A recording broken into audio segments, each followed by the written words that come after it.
Hello friends, well it's Book Club Babes monthly meeting and we have a fantastic conversation coming up to share with you.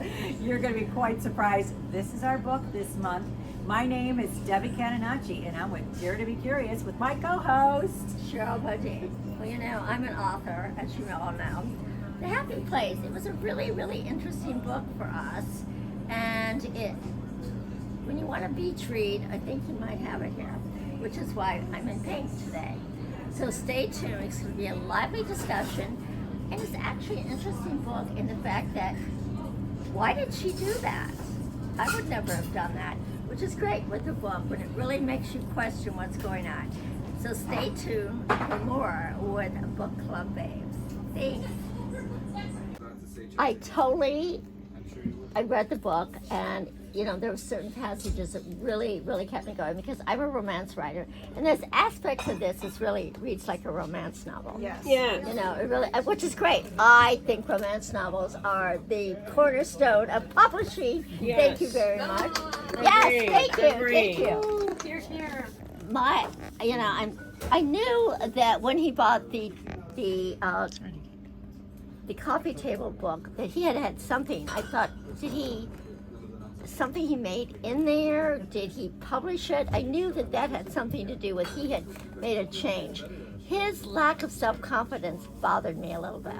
I mean, he was really, really sweetheart. He was like rudderless. Yes, a little bit.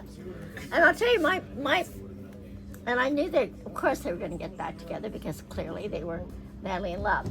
But when she gave up her residency to go do pottery, I went, oh my God, as a mother, I would have gone, have you lost your mind? Yeah. I mean, it's I'm gonna like, need to get into that. we like a do. lot. We need to get into that because I would think that medical school, I could never do it because that's not the way my mind works, but it's very tough.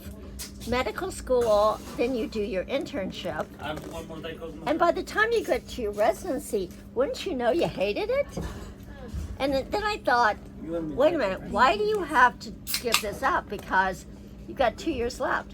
There's hospitals in both. I've spent time in Montana. There are hospitals. Right. Why wouldn't you just transfer that? Like it. Remember It how she wasn't said what she she doesn't thought want it to was spend her gonna life be. waiting? She said, I don't want to spend my life waiting. Because waiting for the surgeon, waiting for this, waiting for that. But I felt that she, you know, she wanted to be a doctor, but I don't know that she wanted it that much.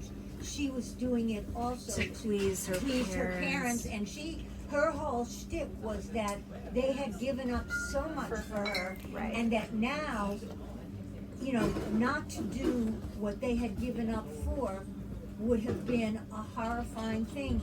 And I just don't think she was as committed at that point to doing surgery Yes. or being part of that particular occupation. So I think we need to discuss that because I think that's a point that maybe several of us went, really?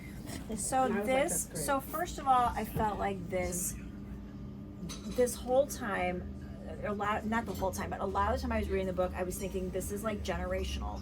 To me, this felt like this is how millennials think because, you know, I have 2 millennials and I know they're friends and stuff, and there's a lot of concentration about, oh, don't film that part, sorry. Read the book all the way to the end. Didn't do that for 50 Shades of Grey, so there's that.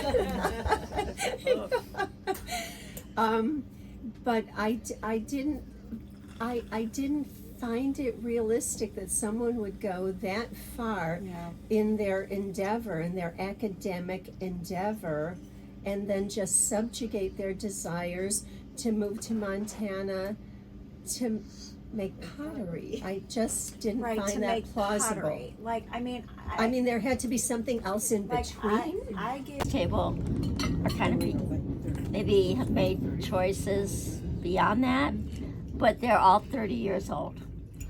And that's a big thing. I have grandchildren that are 30. They have no idea what they want to do. So these are kids that have been together since they were in college. Oh, I'm sorry. What am I? Oh, put my hand down.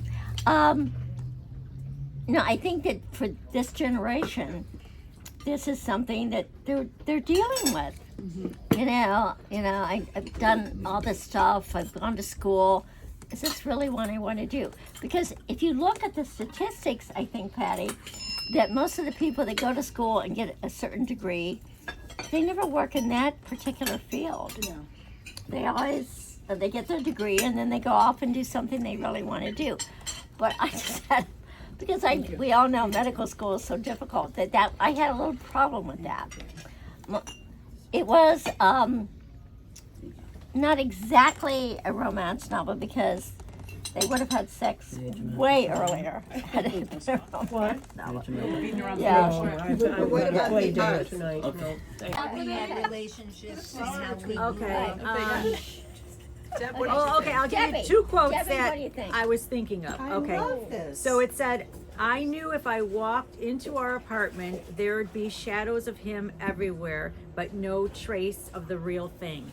And I thought, whether you break up with someone or they move on with their life or they pass, when you enter into that space that you shared together, that person's shadow is there, subconsciously and sometimes consciously. So I thought, wow, that relates to everyone in different seasons of life.